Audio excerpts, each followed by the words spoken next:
Hello everybody! Everybody hello! Bienvenue dans la bulle de Virgie et bienvenue à tous. J'espère que vous allez bien. Bah, écoutez, moi je suis un petit peu lancée là, en mode grade folie, donc allons-y. On va faire peut-être... Moi j'ai envie de commencer par l'oracle des miroirs. Je viens de lancer 3 tarots ou 2 tarots là, donc c'est bien. J'ai envie d'autre chose.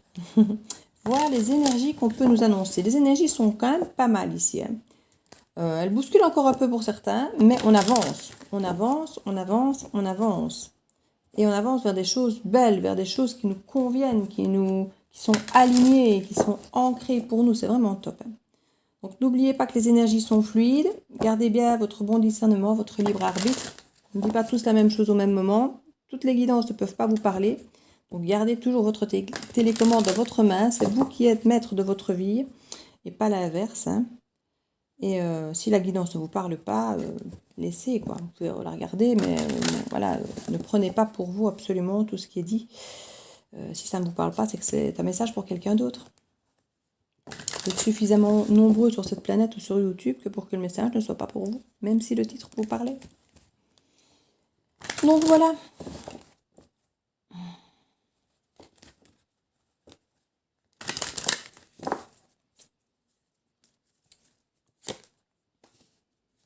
L'enfant, le retard, la naissance, le compromis, la joie, l'argent, la réunion, le verdict, le miroir magnétique. En dos de deck, le contrat. Alors le contrat à l'envers. Bon, normalement, l'oracle des miroirs n'est pas forcément lu à l'envers, parce que j'ai quelqu'un qui m'a repris par 3 messages sur ma lecture de l'oracle des miroirs. Alors déjà, il faut savoir que il n'est pas censé être vraiment lu à l'envers, déjà de 1. Ensuite, on a chacun, au moment de voir les cartes, nos ressentis. La carte a une signification de base, c'est clair, mais au moment où on fait le tirage, on a des ressentis qui nous viennent. Je peux parfois donner 10 significations différentes pour une même carte, suivant comment je la vis au moment où elle se retourne. Donc voilà. Vous pouvez avoir toutes les significations autres pour vous quand vous voyez les cartes, mais au moment où je les tire et que je canalise, j'ai un ressenti spécifique qui raconte une histoire bien spécifique. Si vous, votre ressenti est autre, à la limite, prenez-le pour vous sans problème. Mais voilà, moi ici, il y a toujours plein de possibilités d'interprétation, mais je canalise ce qu'on me donne. Donc voilà. Ici, clairement, avec la joie qui est au centre du tableau, j'ai l'impression qu'il y a effectivement une petite résistance. Alors, je ne dis pas que les gens n'ont pas envie du bonheur, qu'ils ont peur du bonheur, mais il y a peut-être un petit peu de ça. On parle qu'il y a des retards ici, il y a des retards. Pour certains, il y a peut-être des retards d'enfants. D'où que la joie met du temps à arriver, parce qu'on parle d'enfants, de retard par rapport à une naissance. Donc il y a peut-être certains qui ont du retard par rapport à l'idée de faire un enfant, peut-être à cause d'un souci d'argent, qu'il y a des contrats qui peuvent peut-être avoir pris du retard, qui peuvent peut-être se faire, des entrevues avec les médecins qu'on n'a peut-être pas pu faire. En tout cas, il va y avoir un verdict qui est très positif, avec le miroir magnétique, quelque part, qui va vraiment vous satisfaire. Ce miroir magnétique, c'est quand même vous. Et on parle qu'il y a un retour sur la joie, mais pour moi, ça va venir. Ça va venir. C'est une naissance qui va vous apporter énormément de richesse. Il va vraiment y avoir... Voilà, on voit bien qu'il y a des réunions qui doivent se faire, peut-être avec des médecins autres qui prennent du retard. Donc on sent bien que il y a un côté frustrant. Le contrat, il s'est à l'envers aussi et ça crée des instabilités. Donc il peut y avoir cet aspect... Amour, séparation, rêve. Ouais, il y en a certains qui ont l'impression de perdre peut-être leur rêve d'être parents et qui ont peut-être la sensation de devoir oublier ce rêve, peut-être. Mais il y a des changements qui s'opèrent. Pour d'autres, effectivement, c'est simplement peut-être une renaissance de soi-même qui prend un peu de temps ici. Il y en a peut-être certains qui attendent effectivement un verdict financier qui pourrait débloquer certaines choses, un contrat de travail ou d'avoir certaines rencontres avec certaines personnes, un banquier ou autre, pour pouvoir redonner un peu de légèreté à leur vie, un peu d'insouciance, un peu de richesse, pour pouvoir renaître quelque part. Et du coup, on a peut-être l'impression d'être un peu bloqué dans sa vie, on a des projets, plein de choses en tête qu'on a envie de faire, mais on se sent un petit peu bloqué de part et d'autre avec ces retards qui nous empêchent d'être pleinement heureux parce que c'est pas encore abouti. Je sais pas, moi, il y a un compromis de maison qui tarde à être signé ou on n'a pas encore reçu l'accord des banques, donc on ne sait pas encore trop. En tout cas, on sent qu'il y a une forme de légèreté ici par rapport effectivement à un nouveau départ, un nouveau projet. Malgré ce retard qui nous empêche un petit peu d'être vraiment pleinement heureux comme on le voudrait. Mais comme je dis, le verdict va arriver ici et ça va aller. Mais il y a des reports ici, il y a des reports d'entrevues, des reports de rendez-vous, il y a des reports de choses effectivement qui font que ça amène du retard, tout ça.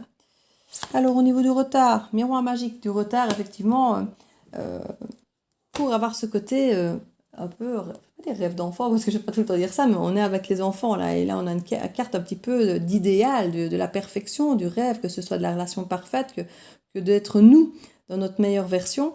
Donc c'est la plus belle carte du jeu qui embellit toutes les cartes négatives. Donc ici, on nous dit que avec cette carte, même s'il y a du retard, même s'il y a une frustration, c'est que ça doit être fait comme ça et que c'est comme ça que ce sera bien fait pour vous. Et quand je dis que c'est bien fait pour vous, c'est pas c'est bien fait pour toi. Non, c'est que il y a peut-être grâce à ces retards, parce que là on va dire grâce à ces retards, quelque chose que vous allez voir, que vous allez comprendre et que vous allez faire différemment du coup. Ou bien vous allez peut-être finalement voir une autre maison qui vous plaît encore mieux, vous serez content que finalement celle-là ait pris du retard à être signée parce que finalement vous aimez mieux l'autre. Ou bien vous allez vous rendre compte que par intermittence ou par contact intermédiaire, vous connaissez peut-être une personne qui connaît très bien la personne qui va à la maison et que vous allez avoir appris. Enfin, vous voyez, il y a toutes des choses qui peuvent être un petit peu comme ça. Ce sont des exemples, effectivement, ici. Hein. Donc, on voit en tout cas que ce retard, qui était une des seules cartes vraiment négatives du jeu, si on peut dire, il n'y a pas vraiment de cartes négatives, c'est bien, c'est bien. C'est comme ça que ça doit se faire. C'est comme ça que ça doit aller. Ne vous tracassez pas. Compromis par rapport à une femme ou une énergie féminine pour évoluer.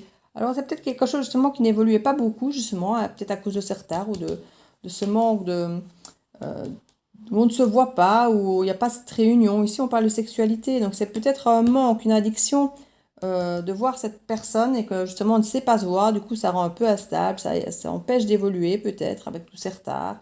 C'est pas possible. On nous parle de la santé ici. Donc, on a vraiment la sexualité, la santé et les enfants. Pour moi, il y en a beaucoup que ça concerne par rapport à la maternité, à l'idée d'avoir un enfant, à la conception d'un enfant. Et on voit qu'effectivement, il y a eu des retards par rapport à des entrevues de la sexualité. Parce que là, on est vraiment avec de la gynécologie ici. Hein. Donc, comme ça, il y a eu des retards pour des entrevues gynécologiques ou pour de voir le médecin de façon gynécologique. Et on voit que ici, ça n'évolue plus. Vous voyez, la carte est à l'envers. Par rapport à une femme et un contrat, ça n'évolue plus. Donc on est vraiment, pour moi, dans cette sensation médicale gynécologique. Hein. Au niveau du verdict, on nous parle de famille. Ben, écoutez, on reste dans la logique. Et qu'il y a une forme, effectivement, que ça s'éloigne de moins en moins. Avec la carte de la distance, pour moi, je dis qu'il y a une distance, mais on regagne un petit peu. On dirait que le rêve de famille s'approche à nouveau à nous. Vous voyez, ça... On commence à voir le bout du tunnel. On commence à avoir des rendez-vous, à avoir des possibilités de faire évoluer la situation. Et ça, franchement, voilà, regardez la naissance dans la maison. Ouais, et il y aura des choses officielles, là, vraiment. Pour certains, c'est peut-être même une adoption. Ou ça va peut-être passer, finalement. Vous voulez peut-être concevoir un enfant, tout prend du retard, tout prend du retard. Et puis finalement, peut-être que... Oh oui, mais... à distance, famille peut-être à l'étranger, il y a peut-être moyen d'avoir effectivement... il y a peut-être des choix à faire par rapport à ça. Finalement, qu'est-ce qu'on fait? On réessaye médicalement pour la xème fois de faire un enfant ou on va adopter ce petit enfant finalement qu'on vient de voir, qu'on vient d'avoir l'opportunité, qu'on sait qu'il vient de vivre un drame et qu'on peut peut-être embellir la vie d'un enfant et en même temps de nous combler aussi. Il peut y avoir ce choix de vie ici. Hein. Il va y avoir une mise en examen, mais ça va être compliqué et en même temps, j'ai l'impression que ça peut être quelque chose qui va à nouveau prendre davantage de temps, justement, parce que on passe par des trucs administratifs, les cartes sont renversées, donc on peut imaginer que tout ça peut être lent, qu'il va y avoir des contradictions, qu'on va vous mettre des bâtons dans les roues, on va vous tester, voir si, entre guillemets, vous pouvez être parent en adoptant, on vient plus effectivement avec des assistantes sociales et tout ça que quand vous voulez concevoir un enfant vous-même. Donc vous pouvez effectivement avoir plus de bâtons dans les roues et plus de perte de temps, mais vous avez peut-être créé ce lien avec cet enfant déjà. Et que du coup, vous vous sentez capable de tout. Voilà, chance. Vous vous sentez capable. Il va y avoir de la communication qui va être, comme je dis, pareil, un petit peu bloquée. On sent bien que tout n'a pas repris comme il faudrait encore sur le plan administratif et autres. Donc tout ça va prendre du temps. Mais c'est pour bien, c'est pour du bien. C'est génial, quoi. Voilà, au niveau de l'argent, il y a une forme... il y a un échec à l'échec ici. Hein. Il y a un homme ici qui manquait de joie. Il y a protection, tout ça. Vous êtes protégé. Hein. Les choses... vous avez l'impression de passer des galères là pour arriver à vos fins, mais en fait, c'est par là qu'il fallait passer. Il y a vraiment une porte qui va s'ouvrir, comme je dis, mais il va falloir pouvoir la saisir et la voir comme une opportunité. Et ça peut être l'argent aussi qui va être un petit peu dénouer le problème.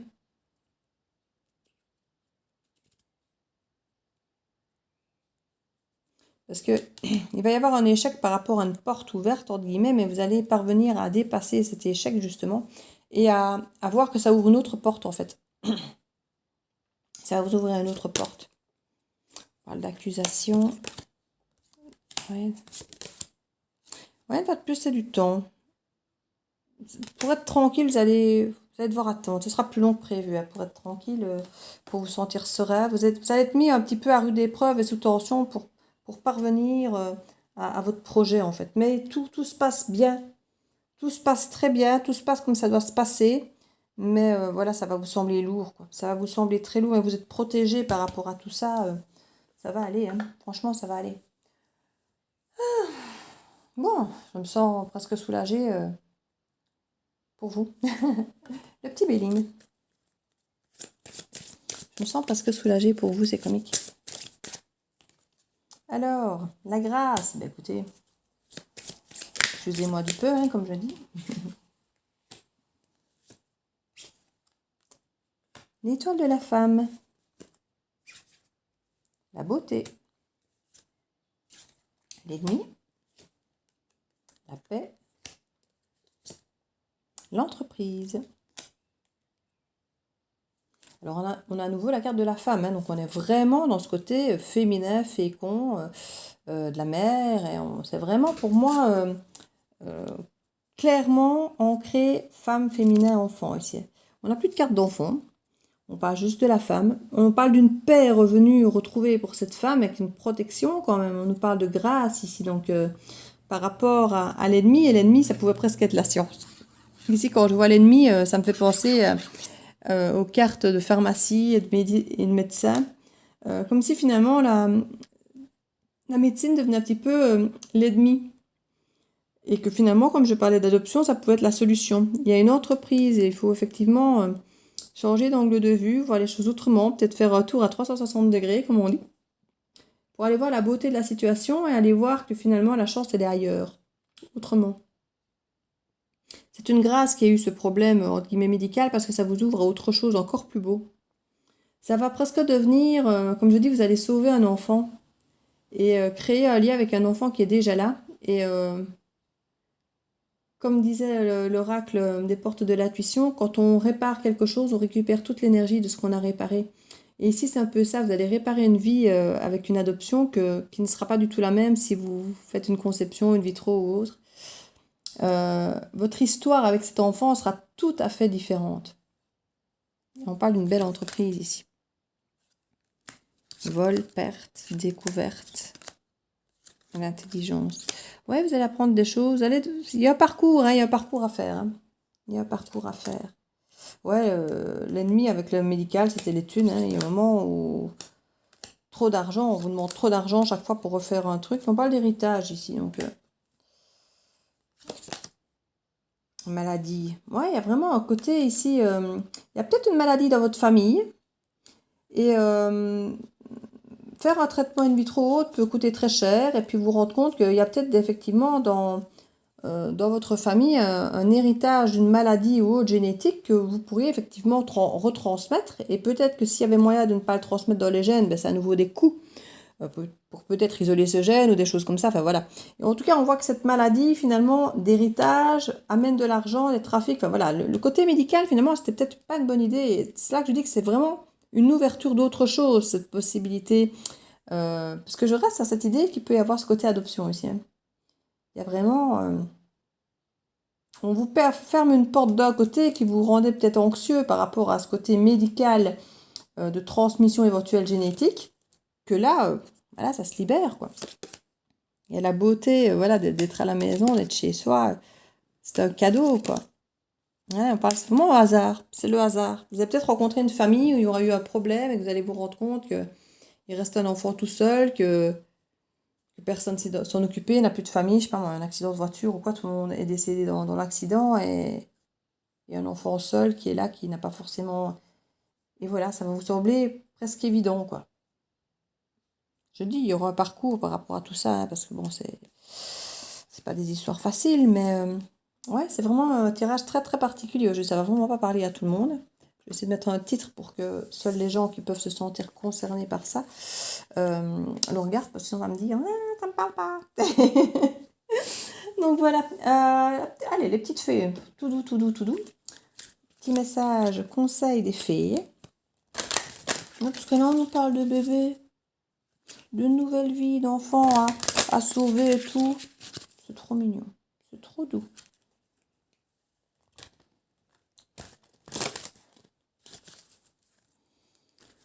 Allez, hop là, on me dit voyage. Un voyage à venir va rendre votre vie meilleure. Mais moi, j'y ai pensé tout à l'heure, hein, quand j'ai parlé d'adoption et qu'il y avait la carte de la distance, j'ai pensé qu'effectivement, ça peut être un enfant ailleurs, adopté à l'étranger. Et un voyage, effectivement, dans ces cas-là, peut être nécessaire. Mais je dis, il y aura tout un cheminement à faire. Communiquer avec la nature. Vous vous sentirez plus jeune et plus inspiré en passant du temps dehors. C'est pas possible, effectivement, que vous arriviez dans une culture autre, très différente de la nôtre, où ils sont beaucoup plus ancrés à la nature et vous allez être incité pour aborder cet enfant et sa famille à voyager et aller peut-être vous ancrer autrement à la nature, aux cultures. Au revoir passé, bonjour l'avenir. Une partie de votre vie s'achève aujourd'hui pour laisser place à une nouvelle phase encore meilleure. Ça va changer votre vie, cette histoire. Que ce soit le voyage, que ce soit cet enfant, que ce soit ce chemin de vie, ça va changer votre vie. Enfin, voilà mes petites bulles. Il n'y en a certainement pas beaucoup qui vont se sentir concernés par cette guidance, mais ce n'est pas grave. S'il y en a même qu'une qui se reconnaît et que ça peut aider, je suis contente. Voilà. Je vous fais plein de bisous et je vous dis à très bientôt mes petites bulles. Ciao, ciao!